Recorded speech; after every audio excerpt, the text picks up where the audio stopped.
萧家、萧炎。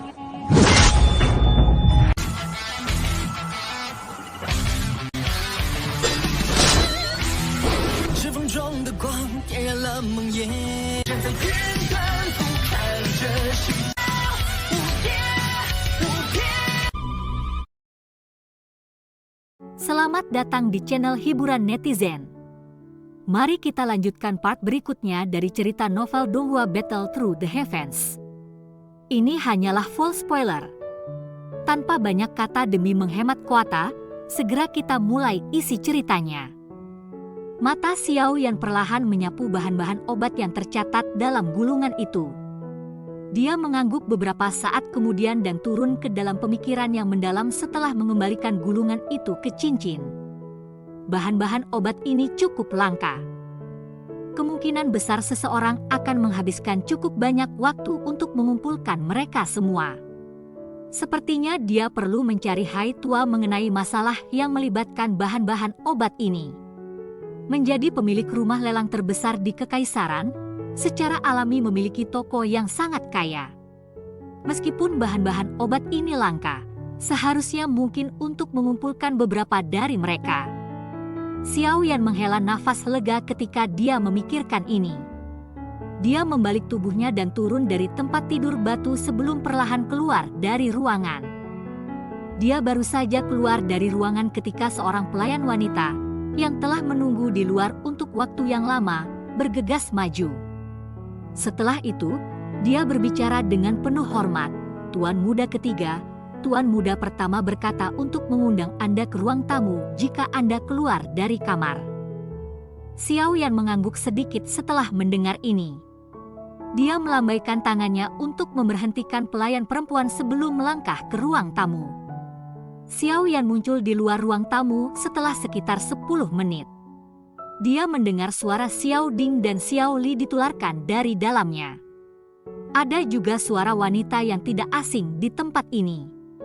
Setelah mengidentifikasi, Xiao Yan jelas bahwa orang di dalam tampaknya putri tertua Yao Ye dari keluarga Kekaisaran.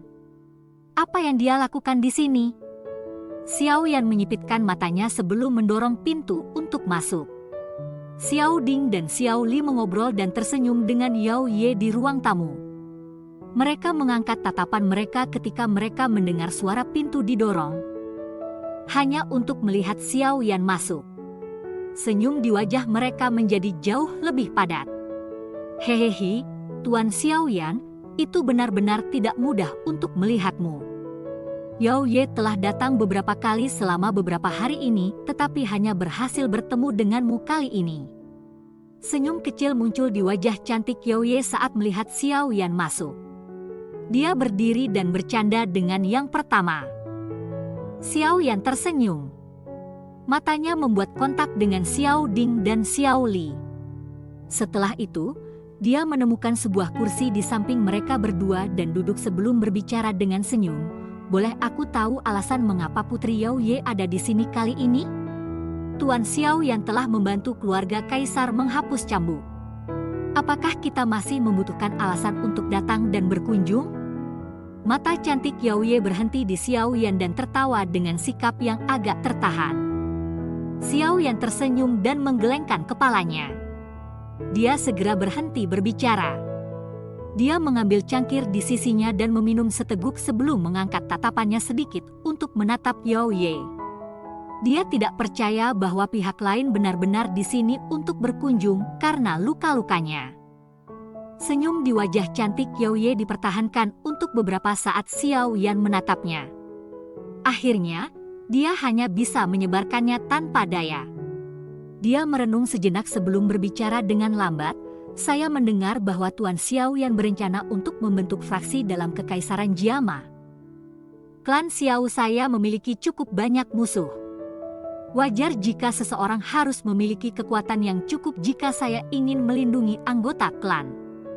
Xiao Yan tidak menyembunyikan masalah ini karena dia menjawab dengan samar. Mata Yao Ye dengan saksama mempelajari Xiao Yan. Sesaat kemudian, dia dengan lembut berkata, keluarga Kekaisaran kami tidak akan keberatan dengan Tuan Xiao Yan membentuk fraksi. Kami bahkan bisa membantu Anda. Namun, saya berharap bahwa masalah Misty Cloud Sect tidak akan terjadi lagi. Xiao Yan menyipitkan matanya setelah mendengar kesendirian dalam kata-kata Yao Ye. Karena pihak lain sudah membuat kata-katanya jelas, tidak ada lagi kebutuhan baginya untuk menghindari masalah itu. Dia segera berbicara dengan suara yang dalam, "Putri Yao Ye, Anda dapat yakin. Xiao Yan bukan Yun Shan. Selama keluarga kekaisaran tidak diam-diam ikut campur dengan klan Xiao saya, Xiao Yan akan mengingat kebaikan keluarga kekaisaran." Yao Ye diam-diam menghela nafas lega dalam hatinya ketika dia melihat wajah Xiao Yan. Dia tersenyum dan berkata, Yao Ye secara alami percaya pada karakter Tuan Xiao Yan. Sekarang Misty Cloud Sect telah bubar, Kekaisaran Jiama juga membutuhkan fraksi yang kuat untuk menjadi wakil dari Kekaisaran Jiama. Dari yang terlihat dari situasi sekarang, Tuan Xiao Yan secara alami adalah pilihan terbaik. Xiao Yan tersenyum dan berkata, sudah sewajarnya bagi yang terbaik yang tidak ditentang oleh keluarga kekaisaran. Kami semua pernah bertengkar satu sama lain. Saya juga tidak ingin mengubah hubungan kami yang sangat kaku karena beberapa masalah. Itu tidak baik untuk siapapun. Untuk masalah mengenai pendirian fraksi, saya akan berbicara dengan Putri Yao Ye secara detail jika ada berita tentang itu di masa depan. Yao Ye mengangguk dan berkata, kalau begitu, aku akan diam-diam menunggu berita positif. Yao Ye berdiri setelah dia berbicara. Dia melambaikan tangannya dan 10 kotak giok muncul di atas meja. Dia tersenyum dan berkata, semua ini adalah hal-hal yang diminta oleh kakek buyut untuk saya bawa. Tuan Xiao Yan, Anda sendiri adalah seorang alkemis tingkat tinggi. Saya pikir seharusnya tidak ada banyak masalah berkaitan dengan cedera di dalam tubuh Anda. Selain itu, bahan-bahan obat ini mungkin berguna bagi Anda. Masih ada hal-hal di kota kekaisaran jadi saya tidak akan tinggal lebih lama lagi. Selamat tinggal. Yao Ye berbalik dan perlahan pergi begitu kata-kata itu terdengar. Sesaat kemudian, dia menghilang dari pandangan Xiao Yan dan yang lainnya. Xiao Yan mengirim Putri Yao Ye pergi dengan tatapannya sebelum dia berdiri dan menghampiri sisi meja. Dia membuka kotak-kotak giok dan aroma obat yang kaya segera menerkam, menyebabkan alisnya naik sedikit. Keluarga kekaisaran memang murah hati. Tampaknya keluarga kekaisaran tidak memiliki banyak konflik dengan masalah ini. Xiao Yan tersenyum dan berbicara saat pandangannya melirik kotak batu giok. Meskipun Xiao Yan saat ini tidak takut keluarga kekaisaran ketika membandingkan para ahli, tetapi yang terakhir masih merupakan pengendali sebenarnya dari suatu negara. Masih agak merepotkan untuk berkonflik dengan mereka. Bukan karena mereka tidak memiliki banyak kontradiksi terhadap ide itu, tetapi itu karena ada cukup banyak ahli di samping Xiao Yan yang mereka takuti. Jika tidak, mereka pasti akan melakukan semua yang bisa mereka lakukan untuk menghentikan kami. Xiao Ding tertawa samar. Keluarga kekaisaran Jiama secara alami jauh lebih takut dan berhati-hati setelah masalah Misty Cloud Sect. Xiao Yan juga tersenyum sedikit setelah mendengar percakapan dari dua orang. Dia berkata, tidak apa-apa jika mereka tidak memiliki pemikiran lain apapun yang terjadi. Dengan cara ini, kami akan menghindari banyak masalah saat membentuk fraksi. Xiao Ding sedikit mengangguk. Dia segera berbicara dengan lambat. Untuk pembentukan fraksi yang telah Anda sebutkan, saya sarankan agar Anda mengumpulkan beberapa klan besar dalam kekaisaran dan asosiasi alkemis dan membentuk fraksi aliansi. Dengan cara ini, itu akan memungkinkan fraksi untuk berkembang pesat dalam waktu singkat. Itu juga akan menghindari tahap awal dan langkah yang paling merepotkan. Selain itu, sekarang kita mendapat dukungan dari keluarga kekaisaran, kita akan dapat menyerap beberapa darah baru dengan bakat pelatihan yang baik dari Kekaisaran Jiama di masa depan. Ini merupakan keuntungan besar bagi kami dalam jangka panjang. Tentu saja, Metode Qi dan teknik Du tidak boleh kurang jika seseorang ingin mengasuh ahli yang termasuk dalam aliansi. Kami dapat mencoba untuk melihat apakah kami bisa mendapatkan beberapa fraksi besar untuk menyediakan ini bersama-sama. Hanya meninggalkan hal-hal seperti metode Qi dan teknik Du kepada saya. Kakak laki-laki, Anda bisa melakukan apa yang Anda inginkan berkaitan dengan pendirian fraksi. Saya tidak mengkhususkan pada hal-hal ini. Xiao Yan tersenyum. Setelah mendapatkan harta Han Feng dan Yao Lao satu demi satu, sepertinya tidak menjadi masalah baginya untuk memberikan beberapa metode Qi dan teknik Do. Xiao Ding tanpa daya menggelengkan kepalanya ketika dia mendengar kata-kata Xiao Yan. Dia berkata, "Anda anak kecil. Anda sebenarnya berpikir untuk menjadi orang yang bertanggung jawab yang tidak melakukan apa-apa sekarang. Itu benar, bagaimana cedera Anda?" "Saya seharusnya bisa pulih sepenuhnya setelah beberapa hari." Xiao Yan tersenyum ketika dia menjawab. Xiao Ding dan Xiao Li menarik nafas lega setelah mendengar ini. Yang terakhir mengangkat kepalanya dan tertawa, "Aku mungkin menuju ke wilayah sudut hitam setelah cedera Anda pulih. Lagi pula, gerbang Xiao di sana perlu saya kelola. Jika tidak, semua orang di gerbang Xiao akan meninggalkan waktu berikutnya saya kembali." "Ya, dari apa yang kalian berdua katakan, gerbang Xiao memiliki beberapa individu paling segar yang disediakan Akademi Jianan. Potensi masa depannya pasti akan sangat kuat. Meskipun wilayah sudut hitam kacau, ada cukup banyak keuntungan yang bisa diperoleh darinya. Jika mungkin untuk memperluas gerbang Xiao di masa depan dan berhasil menempati posisi tertentu dalam wilayah sudut hitam, kemungkinan itu akan menjadi fraksi yang menakutkan. Setelah kita menunggu sampai fraksi dalam Kekaisaran Jiama berkembang di masa depan dan kemudian menggabungkan keduanya, kita pasti akan dapat bersaing dengan fraksi tingkat pertama dalam benua Douqi." Xiao Ding menyuarakan pemikirannya. Xiao Yan juga sedikit mengangguk. Siswa yang mampu lulus dari Akademi Batin kebanyakan adalah orang-orang dengan bakat pelatihan yang hebat. Jika mungkin untuk mengumpulkan mereka dan membuat mereka menjadi bawahan, kemungkinan mereka akan menjadi pasukan elit dengan banyak potensi. Dia tidak pernah meragukan potensi gerbang Xiao. Seorang pelayan wanita buru-buru berjalan masuk saat Xiao Yan dan dua saudara laki-lakinya sedang berdiskusi.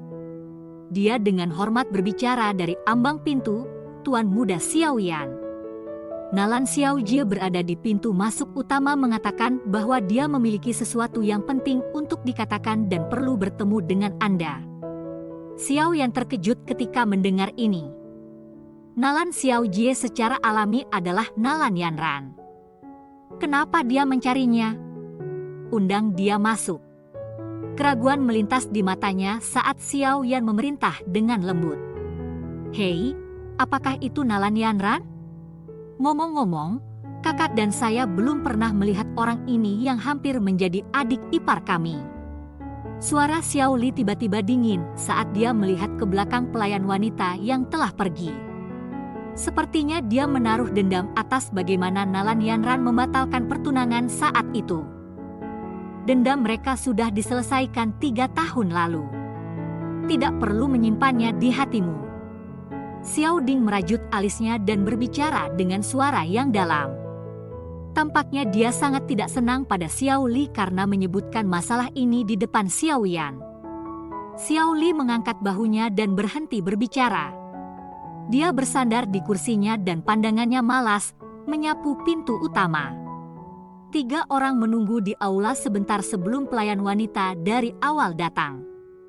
Di belakangnya ada sosok yang anggun dan sebagian terlihat. Kedua sosok itu berhenti di depan pintu masuk. Pelayan perempuan itu membungkuk dan mundur sementara Nalan Yanran, yang tubuhnya terbungkus pakaian berwarna awan, perlahan mendekat. Tatapannya menyapu 3 orang di ruang tamu sebelum akhirnya berhenti di Xiao Yan dengan ekspresi yang agak kacau. "Nalan Yanran, apakah ada alasan bagimu untuk mengunjungi klan Xiao?" Xiao Yan dengan lembut meletakkan cangkir tehnya. Matanya diturunkan saat dia berbicara. Nalan Yanran menggigit bibir bawahnya dengan punggung gigi dengan wajah dingin dan acuh tak acuh seperti Xiaoyan. Dia akhirnya membuka mulutnya beberapa saat kemudian. Guru ingin bertemu dengan Anda untuk terakhir kalinya. Temui saya untuk terakhir kalinya? Mata Xiaoyan menyipit. Dia perlahan mengepalkan tinjunya dan suaranya berangsur-angsur berubah menjadi dingin.